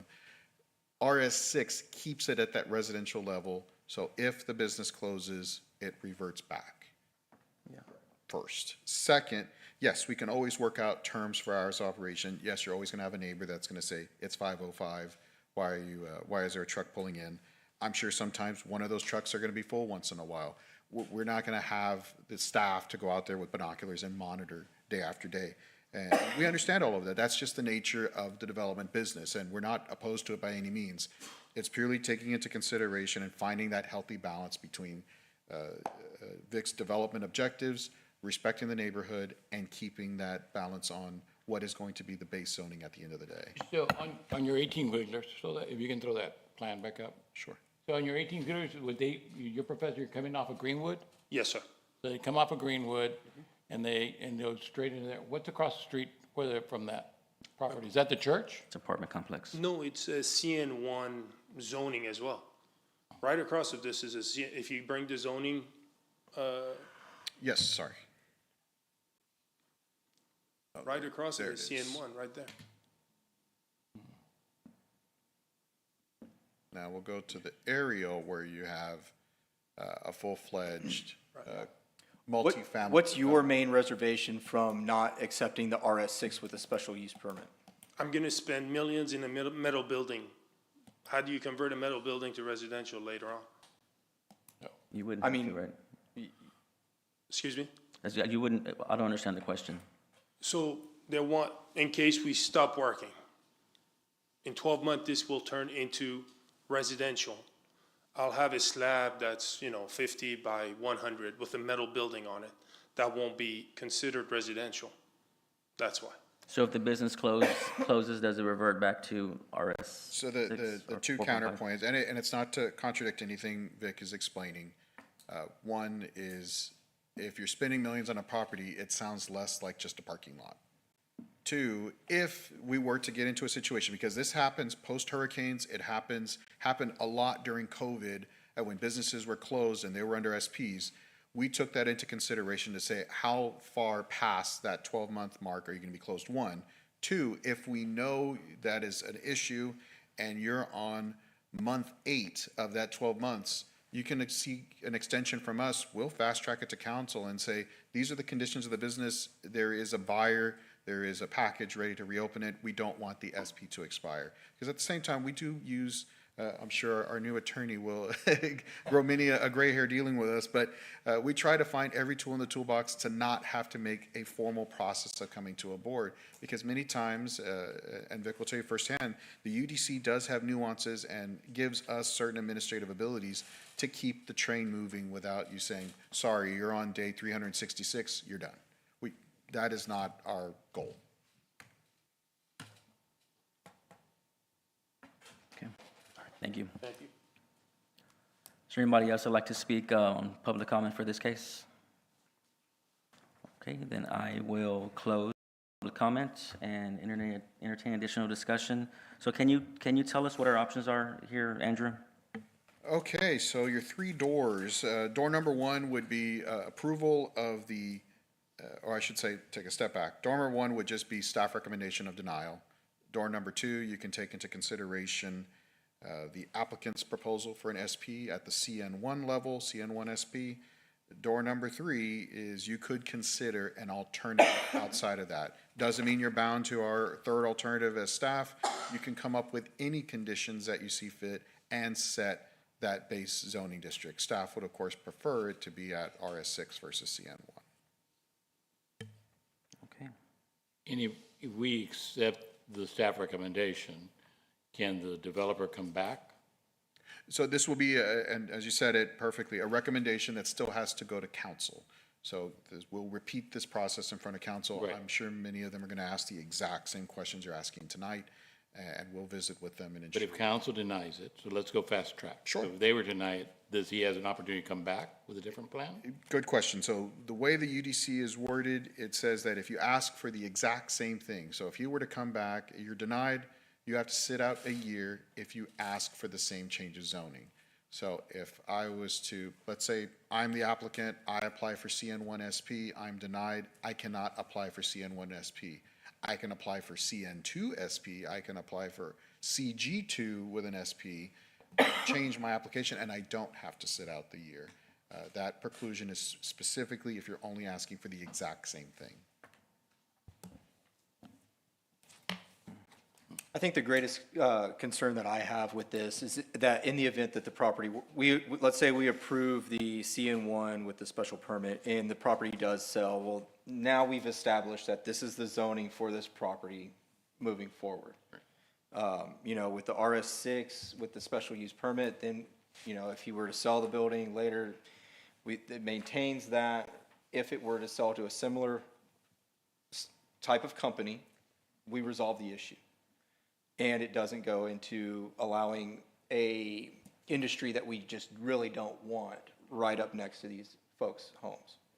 That's the biggest thing that we're trying to consider here. So that's a great point. So if we do approve the CN as requested, and then the applicant doesn't do construction, so we approve CN with these special uses, and the applicant decides to sell the property 3 months down the road, it remains a CN, the special permit uses just disappear. If the special permit use never comes to fruition, Okay. CN1 does remain. CN1 does remain. Correct. Okay. Yep. And that's something that this body has to consider in reviewing and approving zoning cases is we know that, you know, the applicant might have great intentions, but we can't predict the future and we can't say 6 months down the road, you know, business is shut. But now that property is tied to a zoning that opens up the door for other developers to do something that we might, and then they wouldn't have to come back to us to get approval. So that's the kind of gray area that us as commissioners have the hard job making decisions on. So it's a tough one. Andrew, even if we were to approve it, it's still going to council, right? Correct. Correct. And when it goes to council, your staff is still going to say, we recommend denial. Is that correct? Our staff recommend, and this is where it gets into the voting aspect. So two things, we'll be inside more than likely the 90 days before the election. So that will require a 2/3 vote to be approved. If, let's say, for argument's sake, you were to vote denial and say an alternative, like saying we're going to say no to the applicant's request of CN1, but we're going to endorse staff's opinion in lieu of, that would still require a 2/3 vote. If you were to just outright say approval, that would still require a 2/3 vote for council to go opposite of your recommendation. So if council were to sit up and say, we don't agree with planning commission, we don't get it, why they said yes, to overturn that would require 2/3. So that's, it's going to be an interesting time, that time frame before the election, because things. Exactly. You're not playing for money. It's, Exactly. it counts. Well, just comments before I entertain a motion. Like I said, it is tough, just because of once we change the zoning of that property, the zoning is changed, and we can't predict the future. We don't know what's gonna happen later, so, I think for those reasons, I have to go with the staff's, recommendation to keep the RS6.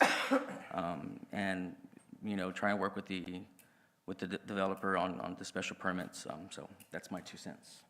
And I will, entertain additional discussion or a motion. I'll make a motion that we sustain staff's recommendation and How do we I'll work? second that. Well, how do we? Just to be clear, as a quick point of order. All right, staff's recommendation is denial of the changes. So I just want it to be crystal clear, because of course this is getting recorded. So is it just denial, period, or denial in lieu of the alternative recommendation? so how did you present it to us? As a pure denial. And that's what I'll make my motion. Just want it to be crystal clear for the minutes. So we have a motion to approve city's denial of the case. To accept, yeah. And we'll entertain And I will second that. a second, okay? So I have a motion and a second. All in favor? Aye. Any opposed? Nay. No. No. Okay, so what's the count there?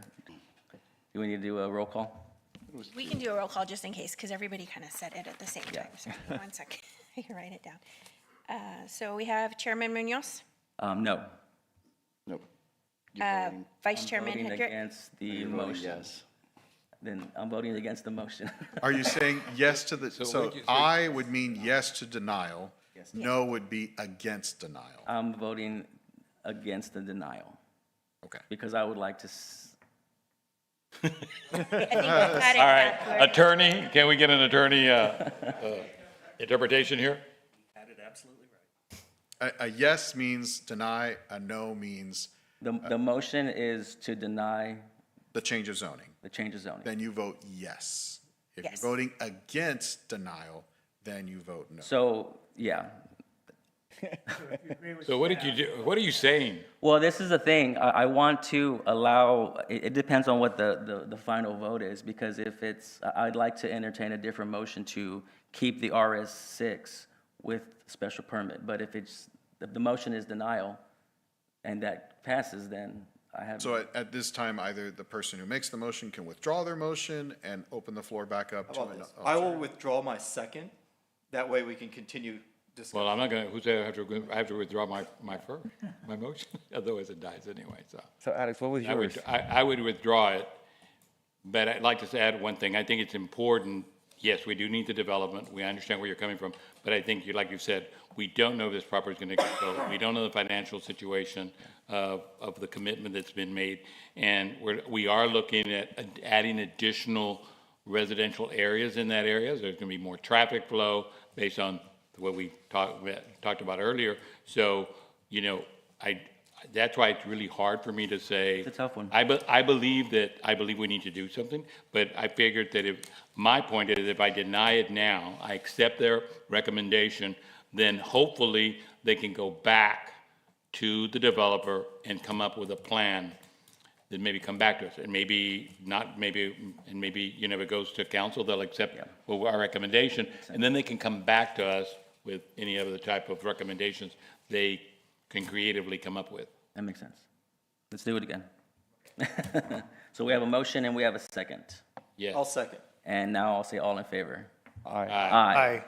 Any opposed? Nay. So I think motion passes. 6-2. Okay. Again, recommended body, encourage you to go to council to state your case. And at that way, we'll go to the budget department for the proposed fiscal year 2027 capital improvements budget.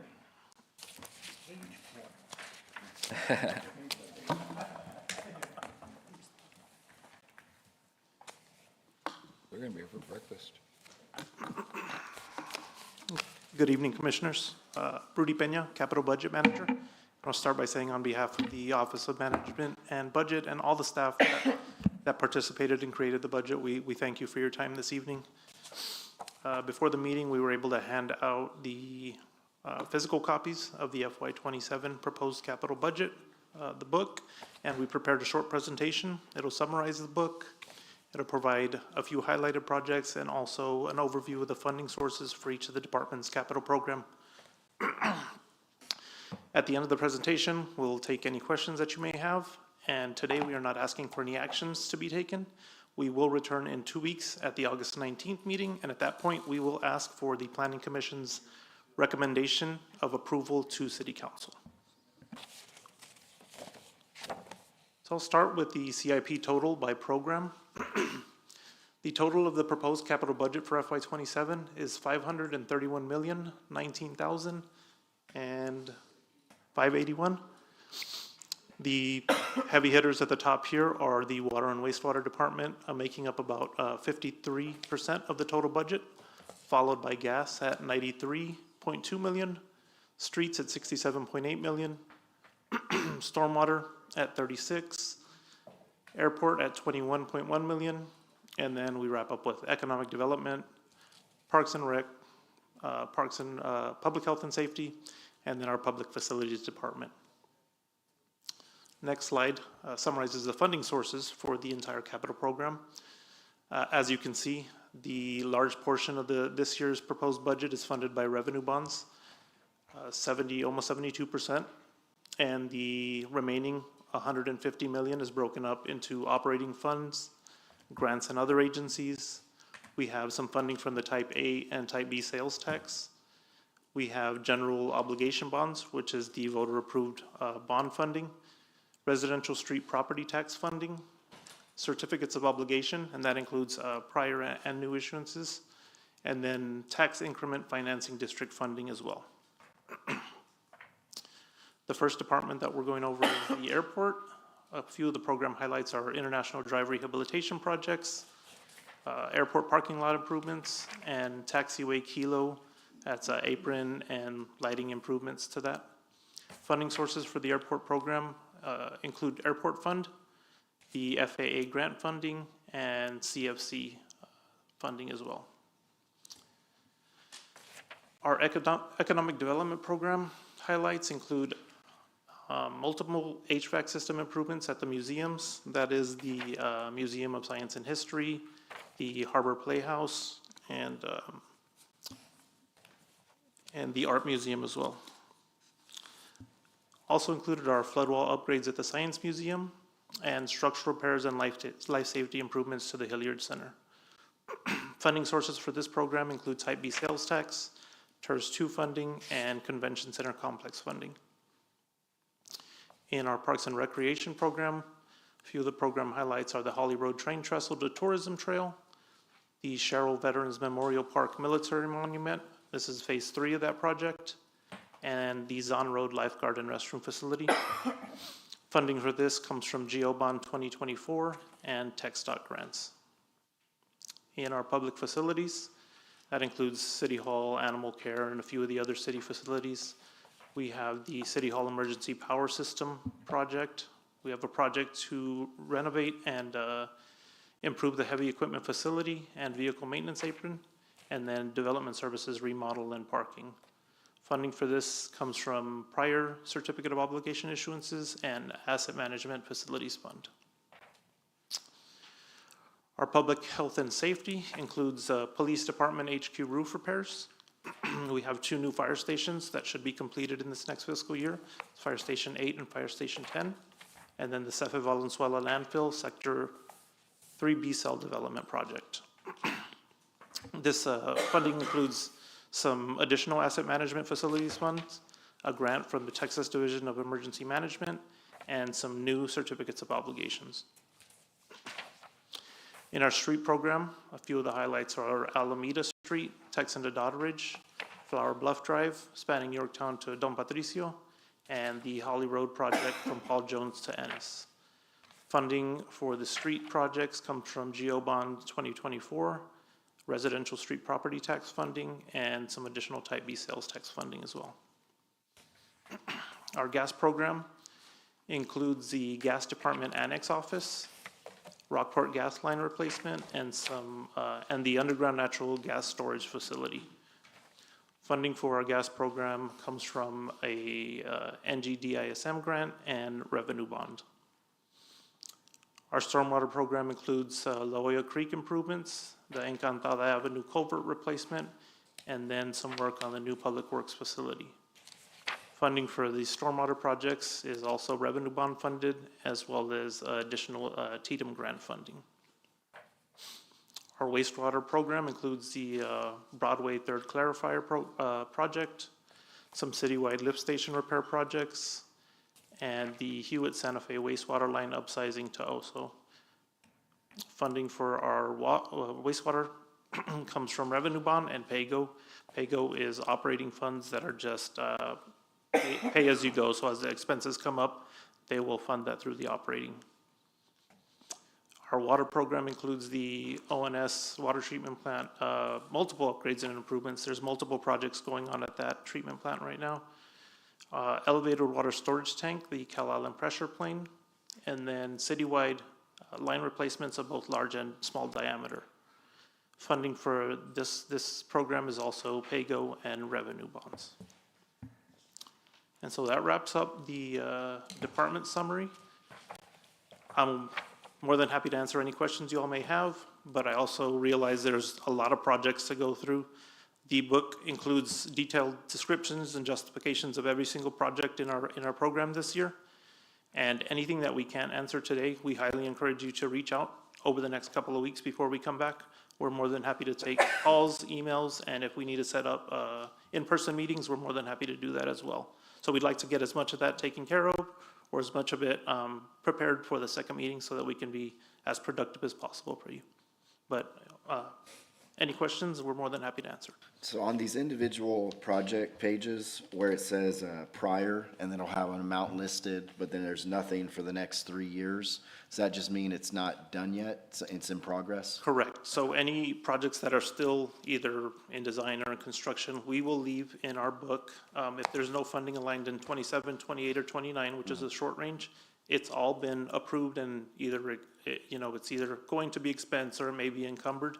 And that project just isn't to the point where we're complete with it. Once it's completed, it will fall off the book. So like one of these fire stations that had design only prior, there's no allocation to actually build it yet? Correct. Okay. The only funding that was identified for that was for the design portion of the project.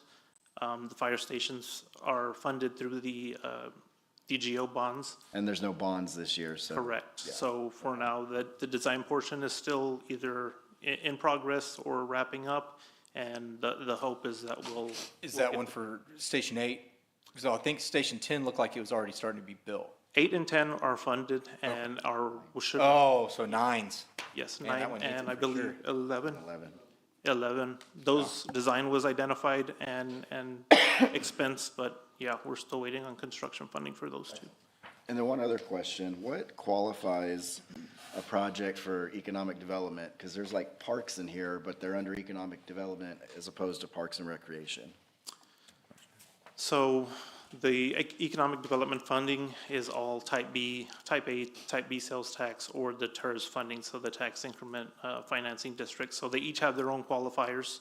Some of it is allowable for any projects that stimulate economic development. So if it is going to put more, Which they say, anything with the Hilliard Center or the museum or anything in that corridor is technically, you know, Yeah, fixing the so- seawall is technically economic development. Correct. Seawall, there's, anything at the convention center, Selena Auditorium, all of our museums and the Harbor Playhouse all qualify. Some of that funding also qualifies to assist in completing some street projects and some park projects as well. Thank you. Yes, sir. So on the, what was the FY 2026 capital fund? What was it at last year? So You had 531 this year, what was it for 26? 553, 964, 906. So we reduced it by $20 million. By 22,945,000. So I guess in order to get that way, you had a lot of departments that had to cut budgets. So we had a lot of departments that are wrapping up some projects, and their focus was to make sure that the projects were completed. In order to move into the short range or into the FY27 budget, they do need to identify a funding source. So, they may have pushed it out to 28 or 29. They may have pushed it out to the long range. In the book, at the end of each department, you'll see a long range plan as well.